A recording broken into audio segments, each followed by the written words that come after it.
Center of Excellence in Homeland Security, which constitutes, what is Homeland Security?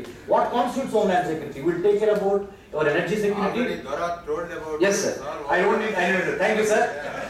So, I don't, because there is a professor review which is coming out, I will nip that in the bud.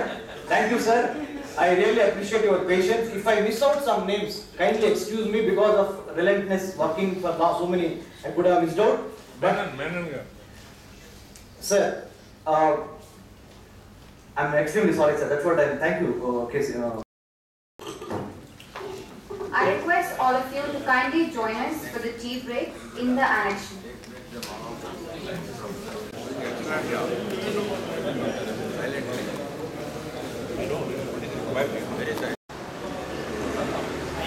ఇంగ్లీషా Telugu ఆయన చాలా గొప్ప వ్యక్తి అండి కలాం గారు.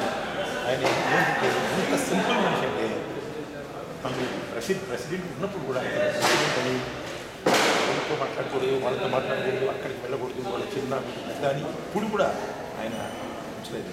అందువల్ల ఈ రకమే sort of role model for all youngsters. ఎక్కడికి వెళ్ళినా కూడా పిల్లలు వచ్చి ఆయన దగ్గర కూర్చొని. సో తర్వాత ఇంకోటి ఏం చేసేది రసంలో సూర్యుడు దాన్ని ఏమిటి అప్పుడు ఎలక్ట్రిక్ బల్బ్ ఉంది కదా, ఈ రూమ్లో కూర్చున్నా మనం కరెంట్ పోయింది, మీటింగ్ అయిపోయింది బికాస్ లౌడ్ స్పీకర్ ఎవరు దెన్ హీ వుడ్ ఆన్సర్, ఎవరో సంబడి వుడ్ సే ఎడిసన్. ఆయన వల్లే కదా మనం ఇంత కంఫర్టబుల్గా కూర్చున్నాం. So science important. ఇంకోటి ఏదో మైక్రోఫోన్ లేకపోతే telephone, take such examples to tell them and inspire them all the time. రెండోది ఈయన ఏదైనా ఒక ఓత్ ఒకటి చెప్పి అది వాళ్ళ చేత రిపీట్ చేయించేవాడు. So I would study science and you know I want to whatever is the point, you know అది ఒక ఓత్ లాగా చెప్పి పిల్లలందరికీ. So it was a great inspire అని ఆయన చెప్పాను కదా. ఇప్పుడు మన డిఫెన్స్ ల్యాబొరేటరీస్లో అట్మాల్ ఏది కూడా సక్సెస్ అవ్వలేదు. Most successful missiles. ఆ మిసైల్స్ చాలా కాలం హెడ్ కదా. సో బికాస్ ఆఫ్ హిమ్ ఆయన సైంటిస్ట్ ఒకటి, but more than scientist great science administrator, science management, science administrator, great science administrator. నాకు పర్సనల్ ఎక్స్పీరియన్స్ ఉంది. నేను హోమ్ సెక్రటరీ ఉన్నప్పుడు ఆయన నా ఆఫీస్కి వచ్చాడు. ఆయన అంతటా ఆయన నాకు తెలియదు అంతకుముందు. ఫోన్ చేసి నేను వస్తున్నాను సార్ సార్ అని. ఆయన ప్రెసిడెంట్ అయిన తర్వాత కూడా సార్ సార్ అంటుండేవాడు. సో వచ్చి మేము పోలీస్ వాళ్ళ దగ్గర లాఠీ ఉంటుంది, అది ఒకసారి కొట్టే ఎలక్ట్రిక్ షాక్ వస్తుంది, అది ఒకటి తయారు చేసేది. ఈ పోలీస్ ఫోర్స్ అంతటి మా దగ్గర నుంచి ఎందుకు కొనకూడదు, గ్రేట్ రీజన్. చిన్న చిన్న వస్తువులు కూడా పర్సనల్గా వచ్చి, ఎందుకంటే మీరు పర్సనల్గా ఎందుకు ఇచ్చారంటే అబ్బాయి నీవు ఒకటి కొంటూ మొదలంటే తెచ్చుకోవడం అంత కొంటారు. So I need to talk to you personal అని చెప్పేసి అంత వ్యత్యాసం, పెద్ద చిన్న వ్యత్యాసం పిల్లలు అందరూ ఈ become a great role. International students day కింద ఆలోచన అది ఫ్యూచర్ వరల్డ్ వైడ్గా స్టూడెంట్స్కి ఎలాంటి మెసేజ్ క్యారీ చేయగలుగుతారు? నో, అది జరిగితే it would be great because ఇండియాలో స్టూడెంట్స్ అలాగో world wide also people have lot of respect. I hope the government, I mean the countries would agree, UN would agree. Okay. A few remarks as an introduction to the subject. You heard a lot on the national security and various aspects, and also significance of coastal security. In order to understand coastal security and to devise measures to enhance coastal security, first you have to find out, or first you have to know, which are the factors causing this coastal security and which are the challenges, which are the threats to the coastal security. First and foremost I could think of is marine terrorism, which is evidence in the last few years in India.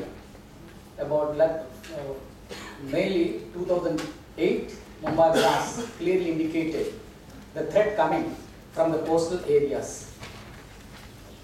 Unfortunately, what happened, the Indian land borders remained porous right from the beginning, but due to the turmoil in the northeastern states and other states where the influx has come and created a political problem, then the central government has to step up their measures on the land borders in terms of fencing, in terms of giving more deployment along the land borders.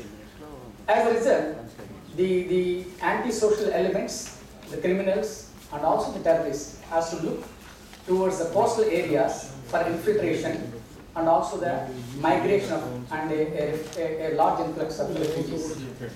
So the terrorist point of view, they always look for a high value targets.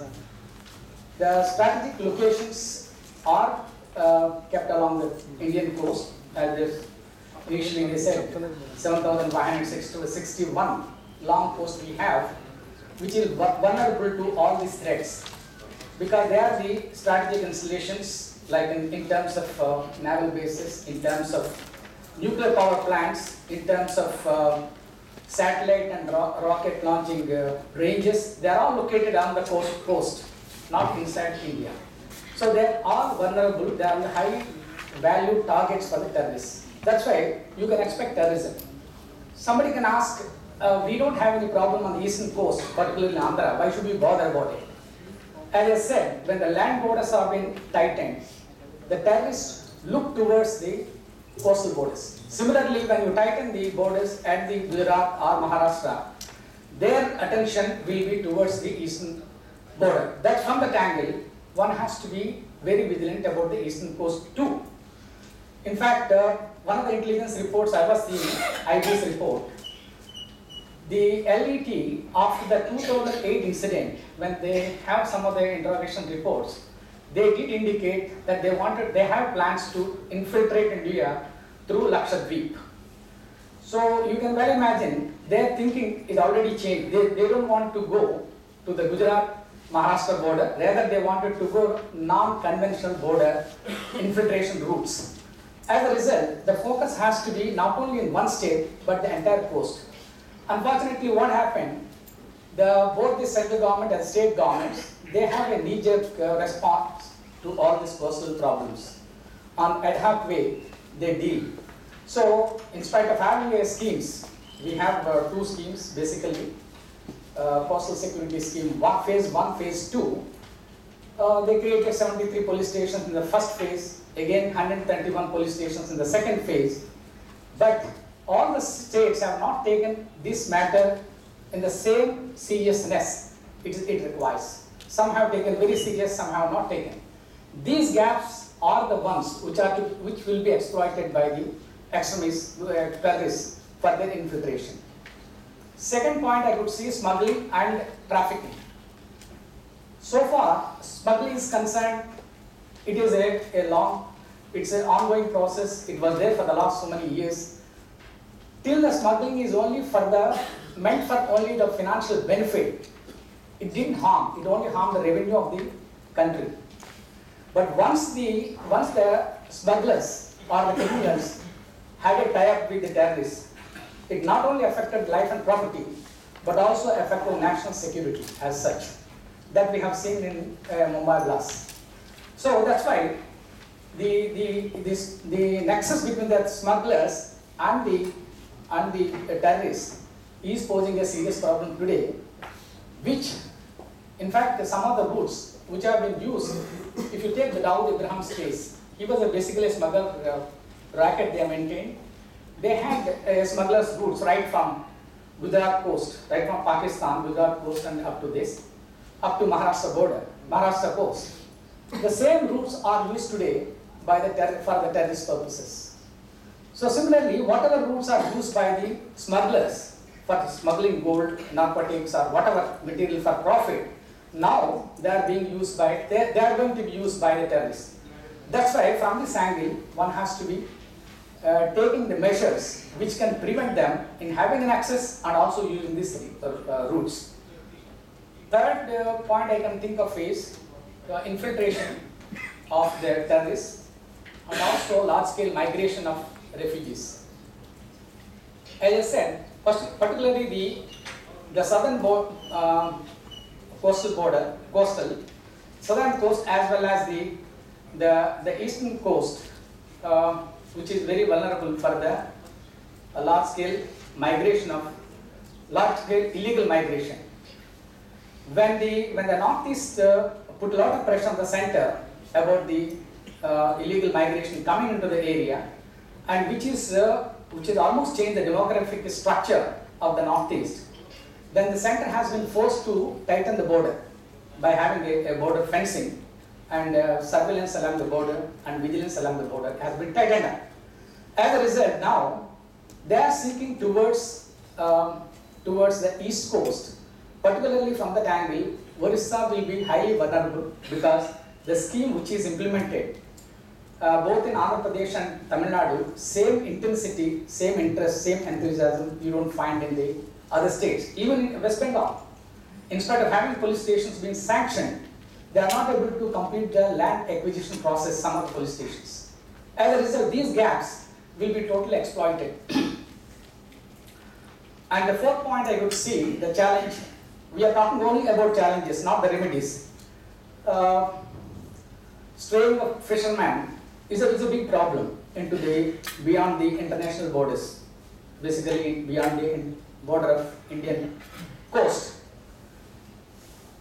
So today if you see, about 160 Indian fishermen are still languishing in the Pakistani jails.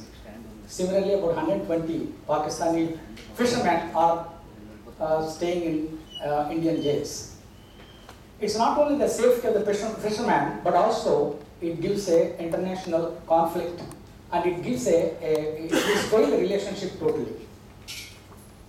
Normally, the explanation given by the fishermen as well as the others is, since the border is not very clear, the international maritime border is not very clear, that's why they have to inadvertently straying into the waters in the neighboring country. But the real fact is not that. If you see the international borders, so far the border with Sri Lanka is concerned, it was settled by having, by giving and taking. It was settled sometime in 76. If you take the border with Pakistan, there is a Siri Creek, which is Sikh Creek, which is in the Ran of Kutch between the India and the Pakistan. Indian side, we are insisting that the border international